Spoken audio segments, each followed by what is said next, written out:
Today we are going to talk about our Lakers roster and if it's underrated. You got people in the media already doubting us, like Brian Windhorst, Rob Parker, Skip Bayless, etc., etc. So let's get right into it. To start things out, it seems like if we have the best roster, the best starting five in the whole league, we will still be doubted. We will still be considered a second round and out team or something. But that's just how the media works. They want to see the Lakers down, but that's fine. It's not everybody, only like a certain group. But I believe personally we have the best roster equipped for the playoffs. I mean, you want to talk about a team that's very deep like us. We have LeBron and AD are both of our superstars to make big shots when it matters most. We have Kentavious Caldwell-Pope, a 3-and-D guy.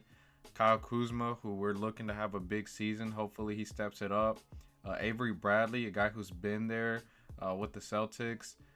Great 3-and-D guy as well. Tenacious defender when he's healthy. That's one of the guys that we need when you need that stop during the playoffs when things get slow. We brought back JaVale McGee, who's a great rim runner, a great shot blocker.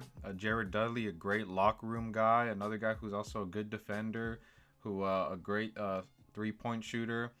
We have Rondo back. We gave Rondo a lot of criticism towards the end of last season for how he played and everything and how he handled certain situations, sitting it towards the end of the bench. But he played great before the up until the Golden State game. So if he can give us what he did before the Golden State game, like during that season, that would be good. We brought him back. We have Troy Daniels. I think he's gonna be more for depth reasons, but he's a great three-point shooter. We have Danny Green. A lot of playoff experience with Danny Green. Hit the big shots. He's been in multiple finals. He's been coached under Popovich. He knows how to win. He has that experience. He's not afraid of the moment. He's a great defender as well. We brought in DeMarcus Cousins, who now has finals experience. He has finals experience. He has playoff experience. Although he got injured in the first round, he's still been in the finals. He knows the magnitude of the finals. Obviously, he's coming off a quad injury. He said he's 100%. If you guys look at his interviews, he looks great. He looks like he's put in work in the gym. He looks fit. If he can be like 70% of what he was before his Achilles injury, man, that would be huge for us. Huge. We brought back Alex Caruso, who looked great towards the end of the season, was defending very well, was making big shots, was hitting the three ball very well. Alex Caruso looked amazing last year. And then we have Taylor Horton-Tucker, our second round draft pick that we drafted. With him, obviously he's 18 years old. He's going to turn 19 during the season, so I'm not expecting much from him, but I would not be surprised. I will not be surprised if he contributes some way, somehow. Just how our scouting department has worked this last couple of years.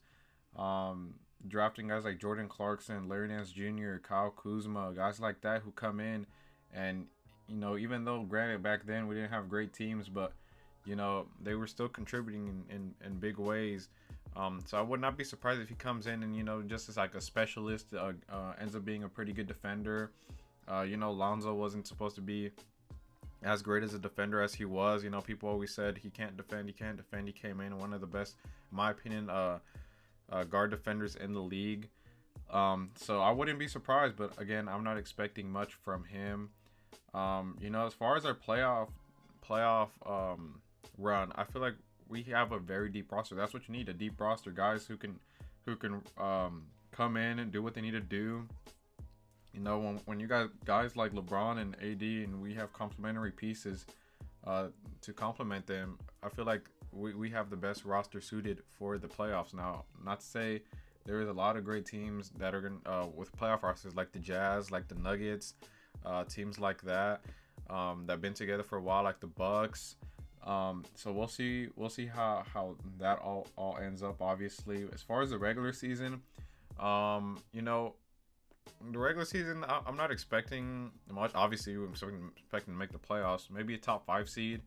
I could expect maybe we get to third, maybe second, but I feel like we're going to rest LeBron and AD a little bit. I know AD said in his presser yesterday that he doesn't want to rest much, but I feel like it's gonna happen either ways, especially if we're playing a team that doesn't matter.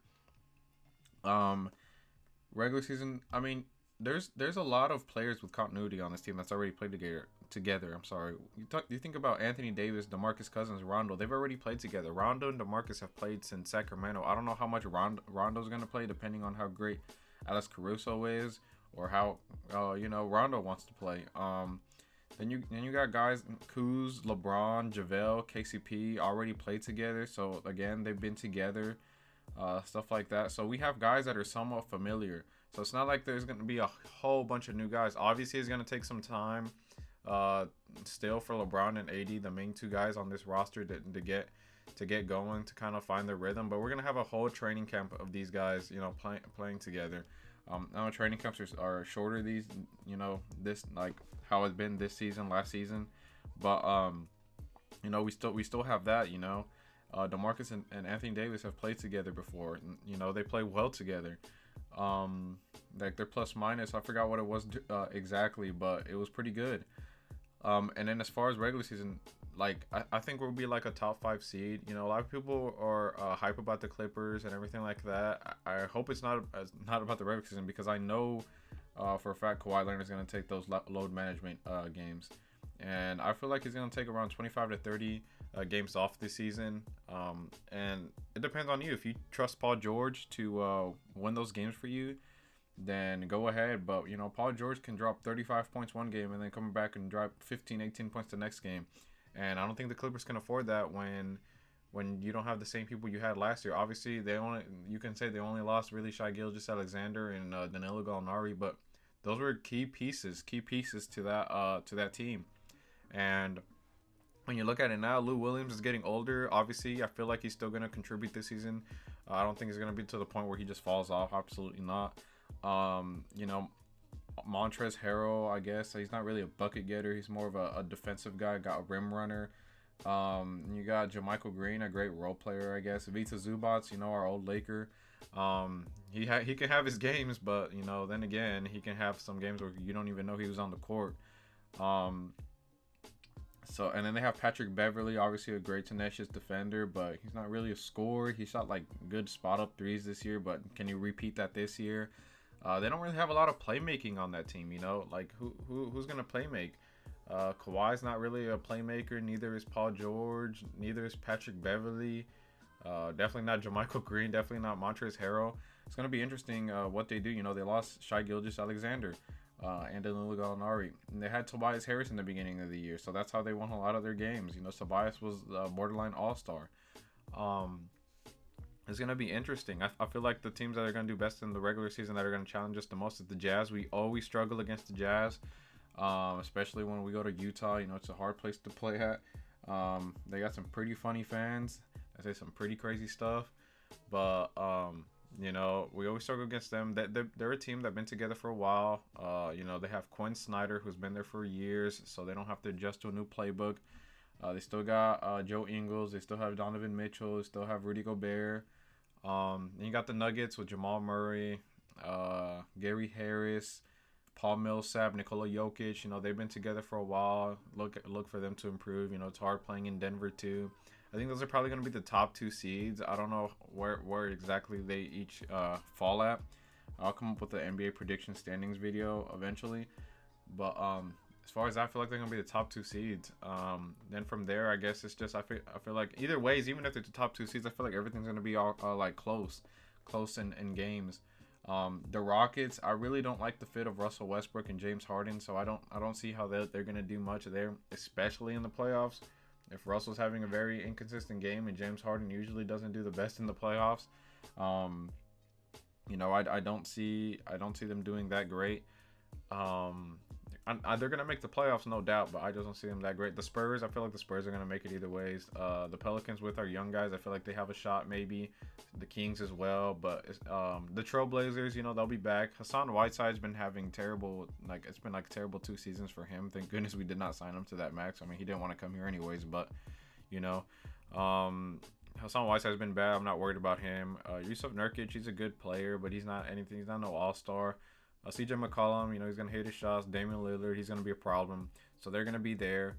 I might be forgetting something. If I'm forgetting some teams, leave them down in the comments below. As far as like our roster goes, if everything falls into place, I don't see a team that's beating us in the playoffs. And what I mean by that is if Avery Bradley returns to his form that he was back in Boston, big ifs. These are big ifs. But if he does, that's huge for us. If DeMarcus Cousins even is 70 to 80%, 80% is kind of pushing it, but if he's 70 to 75% of what he was before his Achilles injury, the league is in for something, man. Because this was a guy that was dropping on crazy nights. Well, I remember he had like a 40 points, 20 some rebounds, and 10 assists on one game, and that was with Anthony Davis. And if Rondo is even decent, that'd be great.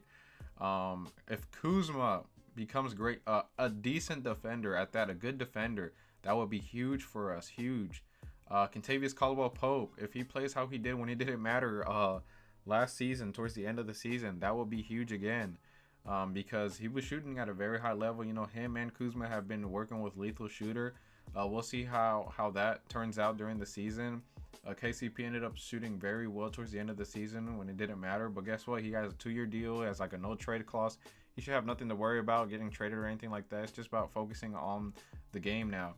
That's another thing. All of our players are here on at least 2-year deals, except for I think Troy Daniels. They know they're going to be at least together for one more year, barring any trades.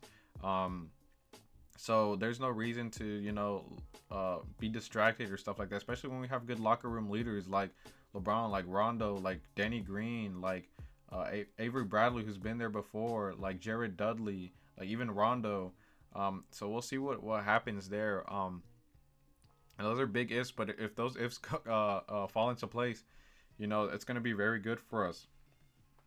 I feel like we're a very deep roster. Like I said before, I feel like we're gonna be really good in the playoffs. I don't think there's a team that can really match up with us. Besides maybe the Bucks, but they're in the East. If we meet them in the finals, if we make it to the finals, the Clippers. I don't see the hype with the Clippers. I mean, Kawhi and Paul George. They're gonna have to get to know how to play with each other. And you can say the same thing about LeBron and AD, but LeBron's played with multiple all-stars before. Anthony Davis has played with DeMarcus Cousins before. Andrew Holiday. Guys of different statuses, but still, Kawhi Leonard, he's played with superstars before, and Russell Westbrook, he's played. Paul George has played with Russell Westbrook, but even then, Russell Westbrook took a back seat to help Paul George have this all-star season or superstar season, basically, we had because he was the MVP candidate. But I don't think Kawhi's gonna do that. Kawhi's gonna get his. Kawhi's gonna do what Kawhi does. I think it's going to take some adjusting, especially when you have no playmaking. You don't have anybody to get anybody on the right spots. I feel like Kawhi can maybe do that, but I don't think that's not really his play style. So that's going to be interesting to see. And who's going to guard Anthony Davis? Who's going to guard DeMarcus Cousins? Montrezl Harrell's not guarding DeMarcus Cousins. He's not going to guard Anthony Davis. Well, technically, he's going to guard him, but they're not going to do anything to stop them. They're going to get theirs. He beats the Zubats. I'm pretty sure they had to bench him in the first round last year because DeMarcus Cousins was just destroying him before he got injured. So that's going to be interesting to see. I think the team that's going to give us the most problems is probably the Jazz. Rudy Gobert, a very good defender. Either ways, I think Anthony Davis is such a superstar. He's going to get his. I don't know if he can get contained, but if anybody's going to give him problems, it's probably going to be Gobert. Then again, we still got DeMarcus Cousins. So that's probably the only team really that I'm a little bit worried about is the Jazz. They're a great defensive team. So it's going to be interesting to see what they do. That rivalry is always there. We played them in the playoffs before. I feel like we're going to be a good defensive team, though, like defense team. We got Frank Vogel. We have Lionel Hollins on our squad. Ron Adams declined us or rejected us. I'm sorry. We have Jason Kidd. I don't know what he's really going to bring to the table. He's supposed to come here for Lonzo, supposedly, but he's gone. So I don't know. Maybe he can do something for us. So that's that. I don't know what the other coaching staff people are who's came in. We hired Judy Cito for the head of the medical staff. So it's gonna be interesting. But I feel like we're just a great playoff team. I don't see a lot of people beating us. We're a very, very deep team. There's not a lot of teams that can match up with us, in my opinion. Our roster's deep. And if everything falls into place, I don't see how anybody can really beat us in the playoffs in a 7-game series. especially if we bring in somebody like a Iguodala, which seems unlikely because it seems like the Grizzlies are not going to buy him out. A recent report came out that they couldn't find a trade partner, so they're prepared to bring him into the season.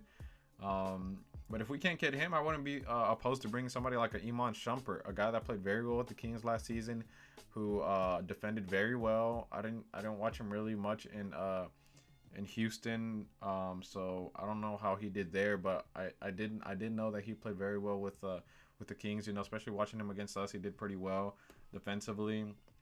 I feel like he's a guy that can make big shots.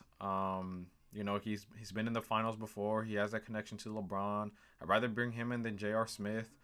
So there's that. But yeah, guys, I feel like we're very deep roster, really deep. I don't know. I don't see anybody really beating us in a 7-game series if everybody stays healthy. Even if everybody stays as is, I don't see how anybody can beat us. But yeah, guys, thanks for watching. I think the media is, you know, is really underrating us right now. I don't see how. I mean, you just look at this roster. I feel like if this same roster was with I don't know, the Wizards or something, they'd be saying we were the title contenders. The media would. I mean, I think we're already the title contenders according to Caesars and Vegas. So there's that. But thanks for watching, guys. Thanks for your support. I'm going to be trying to upload every day, or at least every other day. You know, if there's any breaking news, of course, I'll be right on it. Again, thanks for watching, guys. You know, I'm from California. I've been a Lakers fan all of my life. The days of Andrew Gadlock, the days of Earl Clark, the days of Kendall Marshall, Robert Sacre, they're all gone.